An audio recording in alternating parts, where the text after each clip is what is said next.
Hi, good evening, everyone. Welcome to our presentation, our group presentation. My name is Margaret Otum, and this is Group 37. We are going to speak on the topic strategies that lower the negative impacts of operations on the environment and make products more appealing to environmentally conscious consumers.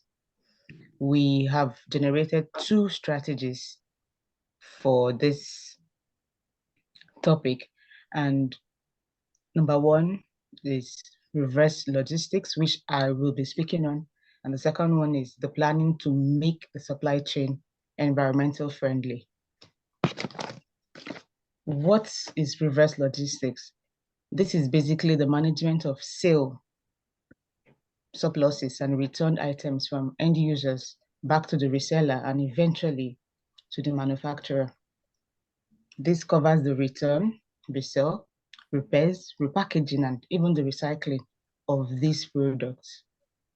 The reverse logistics basically mimics the concept of a circular economy, where products are upcycled or recycled rather than being thrown into the environment to pollute it.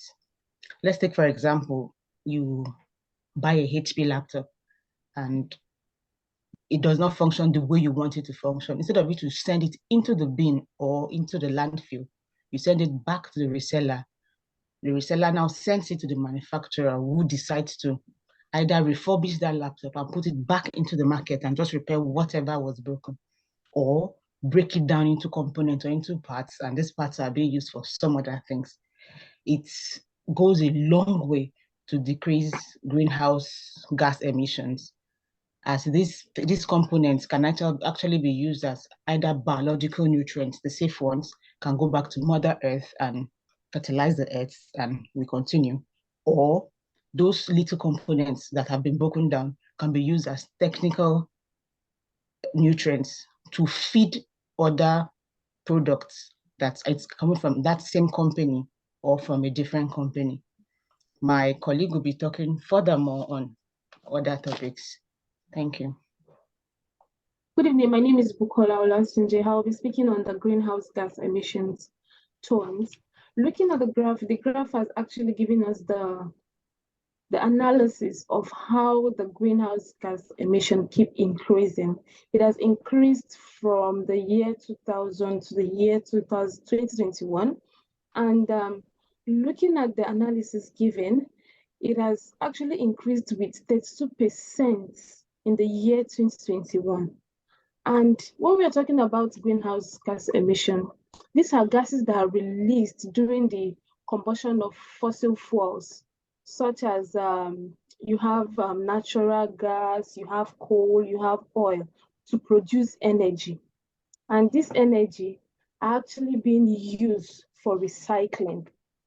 And we also have measures at which we can use to reduce these emissions, where we have to recycle as much as possible, where we have to buy local products to reduce fuel use from transporting goods, where we have to compost leftover fruits, vegetables, yards, and waste as well, where we have to switch from manual to electric to save gas and to less the pollution of air, which gas emission as increases. Thank you. You'll hear from my other colleagues. Oh, hi. Thank you very much. My name is Deborah Kunjo, and I'll be speaking on operation that reduces plastic waste volumes. So there are several measures that can be taken to reduce plastic usage. For example, use reusable bags. So instead of using single-use plastic bags, carry your own reusable bags when you go shopping. Single-use plastic have an average useful life of 12 to 15 minutes and yet can take up to 500 years to disappear. So it's good we pay attention and put our plastic waste in the correct recycling container. Like we have food waste and we have plastic waste. Then also we have the power to make manufacturers change the way they produce by changing the way we also consume. There are better ways you can actually reduce the use of plastic consumption. So we create awareness and make those around us know the use of consumption. For example, we can, instead of the normal straw we use in drinking water.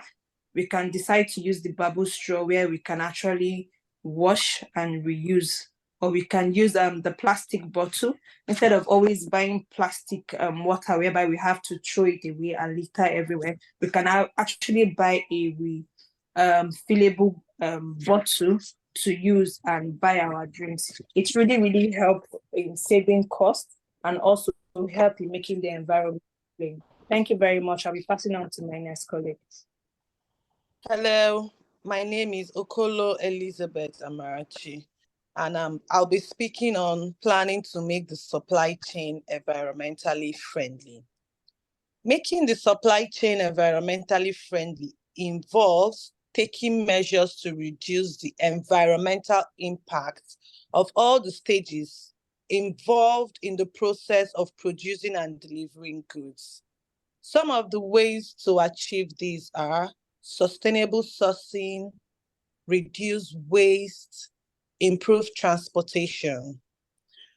I'll be speaking on sustainable sourcing. One of the way to the supply chain environmentally friendly is by reducing waste at every stage involved in producing anything, working with the suppliers who follow sustainable practices. Like there are some suppliers who don't follow the right process, but following the suppliers that follow, let me use the word follow, that follow the processes such as renewable energy and reducing waste. Another way is improving transportation. Transportation is a significant contributor to emission. To make supply chain environmentally friendly, it is important to find ways to reduce transportation-related emission. This can involve optimizing delivery routes, like the delivery driver taking a shorter route to deliver goods and services than using a longer route. Then another thing is using efficient cars. For instance, using electric cars. We all know the Tesla. Tesla is an electric car. Another one is the electric bikes. Electric bikes don't produce CO2, which is very harmful to the air and the lungs. It also helps in reducing the production of carbon dioxide and emitting harmful substances. My other colleague will speak more on other points. Thank you. Hi, my name is Viraj Pereira. So as our two strategies, the reduction of shipping cost and planning to make the supply chain environmental friendly. So I'm talking about global carbon dioxide emission, how it will be impacted to the transportation sector. So the carbon dioxide is not a good thing to our health as well. So as per the figure 5, you can see 39% of passenger cars and heavy trucks of 23% are using in the industry of transportation. So it is a huge amount. It is like 39, 23 is like 50, more than 50% is using the carbon dioxide globally. So the best transportation service is to use the trains, and it is a green energy. So as we know, the green energy is a usable, very useful and very cheaper method to use. So and yeah, the shipping cost in trains are very cheap, as I said, and it is environment friendly. The trains can have a lot of goods inside, and also trains are very fast, not like passenger cars. You can have like shorter routes to go reach your destination as well, and it uses low emission as well. And as an example, in UK, you can see in London area there are low emission zones and higher emission zones. So So in trains, you don't have any of these. It is very friendly, as I said. So the plan on streamline the supply chain process is to use the transportation mode as trains. So thank you. This is the end of our presentation. Yeah. Thank you.